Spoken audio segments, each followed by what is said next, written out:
64 মতে এজন মুখ্যমন্ত্ৰীক গভৰ্ণৰে এপইন্টমেন্ট দিয়ে ৰাজ্যপালে এপইন্টমেন্ট দিয়ে এজন মুখ্যমন্ত্ৰীক গতিকে মুখ্যমন্ত্ৰী কোন এটা সাংবিধানিক পদবী কিয় আপোনালোকে মোমাই মাতে কোন মাৰৰ ভাইৰ তেওঁ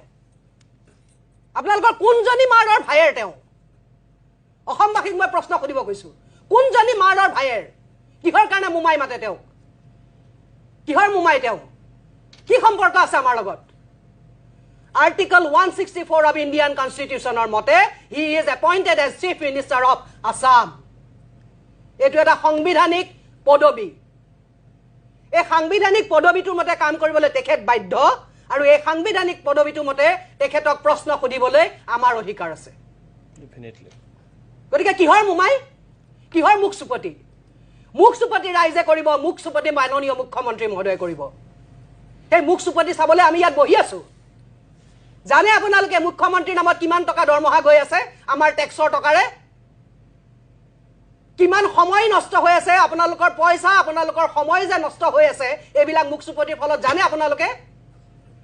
আমাৰ ট্যাক্সৰ টকাৰে দৰমহা দি আছো আমি মুখ্যমন্ত্ৰী মহোদয়ক কিহৰ কাৰণে আমাক সাৰ্ভিস দিবৰ কাৰণে এই সাংবিধানিক পদমৰ্যাদা অনুসৰি আমাক সাৰ্ভিস দিবৰ কাৰণে তেওঁক দৰমহা দি আছো আমি কোনো মুমাই নহয় আমাৰ কোনো মাৰৰ ভাইৰ নহয় আমাৰ কিহৰ মুমাই আৰু এই সুপতি মৰা ট্ৰেণ্ডটো গোটেই অসমবাসী ৰাইজে কিহৰ কাৰণে আৰম্ভ কৰিছে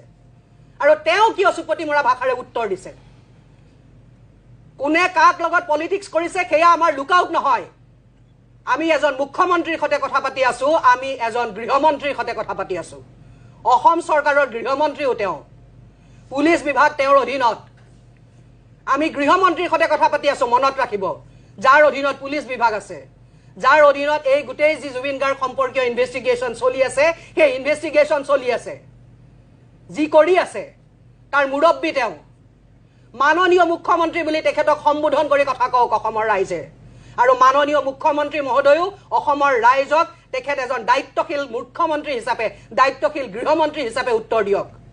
আমি তেওঁৰ পৰা কোনে কাৰ লগত নাচিলে কোনে কাৰ লগত হাগিলে কোনে কাৰ লগত পাদিলে সেইবিলাক বিচৰা নাই সেইবিলাক জানিব বিচৰা নাই কোনে কাৰ লগত কেখন সেলফি তুলিলে সেলফিৰ যদি কাউন্টিং কৰিবলৈ যোৱা যায় তেতিয়া হলে বিপদত আপুনিয়ে পৰি যাব বেলেগৰ গাৰ্লফ্ৰেণ্ডৰ কথা যদি ক'বলৈ যোৱা যায় বিপদত আপোনাৰ পত্নীয়ে পৰি যাব গতিকে সেইবিলাক আমি খুদিবলৈ যোৱা নাই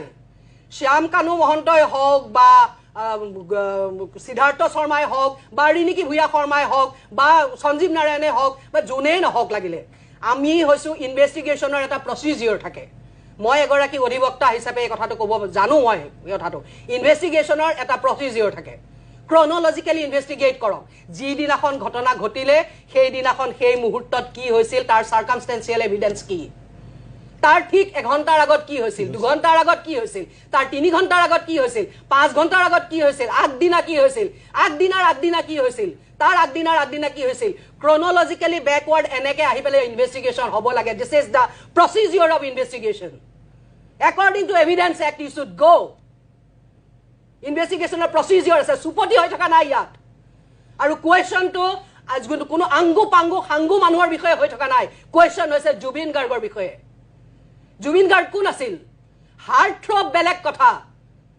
জুবিন গাৰ্গে হিন্দু মুছলমান শেষ কৰি থৈ গল জুবিন গাৰ্গে অসমীয়া বঙালীৰ ক্লাছ শেষ কৰি থৈ গল আনকি জুবিন গাৰ্গে ভাৰত পাকিস্তান ক্লাছ পৰ্যন্ত শেষ কৰি থৈ গল যোৱাকালি পাকিস্তানত জুবিন গাৰ্গৰ নামত শ্ব' হৈছে জুবিন গাৰ্গৰ গান গাই মানুহে জুবিন গাৰ্গৰ দুখত শ্ৰদ্ধাঞ্জলি জ্ঞাপন কৰিছে এজন ভাৰতীয়ৰ দুখত এতিয়া কি আপুনি জুবিন গাৰ্গক পাকিস্তানৰ এজেণ্ট বুলি ক'ব নেকি সেইকাৰণে হা সমগ্ৰ বিশ্বত আজি জুবিন গাৰ্গ সম্পৰ্কে চৰ্চা হৈছে আজি ৰবিশ কুমাৰৰ দৰে ধ্ৰুৱ ৰাঠিৰ দৰে ডাঙৰ নেশ্যনেল ফিগাৰে জুবিন গাৰ্গৰ ওপৰত নিউজ কৰিছে আৰু কৰিব ইণ্টাৰনেশ্যনেল হ'ব নিউজ বিবিচি আৰু CNN ত বাজিব আমি সেইটো প্ৰক্ৰিয়াৰ চেষ্টা কৰি আছো হ'ব সেইবিলাক তো এজন ইণ্টাৰনেশ্যনেল ফিগাৰ হয় জুবিন গাৰ্গ জুবিন দা বুলি আমি মাতো সেয়া আমাৰ ইমোশন আমি জুবিন দা বুলি মাতো গোটেই অসমে কাৰণ তেওঁ সেইটো বিচাৰিছিল তেওঁ জনতাৰ শিল্পী আছিল আপুনি জনতাৰ মুখ্যমন্ত্ৰী নহয় আপুনি ইলেক্টেড মুখ্যমন্ত্ৰী তেখেত মুমাই নহয় আমাৰ তেখেত মাননীয় মুখ্যমন্ত্ৰী মহোদয় মাননীয় গৃহমন্ত্ৰী মহোদয় গতিকে অসমৰ ৰাইজ অসমৰ বুদ্ধিজীৱী অসমৰ সোশ্যাল মিডিয়াত প্ৰচাৰ হৈ থকা সকলো মানুহ আৰু স্বয়ং মাননীয় মুখ্যমন্ত্ৰী মহোদয়ে নিজৰ ষ্টেটাছত থাকি নিজৰ পদমৰ্যাদাত থাকি বিহেভ কৰক আৰু আমাক ইমিডিয়েট জুবিন গাৰ্গৰ হত্যাকাৰীক লাগে আৰু সেই হত্যাৰ ফাৰ্ষ্ট ট্ৰেক কোৰ্টত বিচাৰ হওক সেয়াই আমাৰ বৰ্তমানৰ দাবী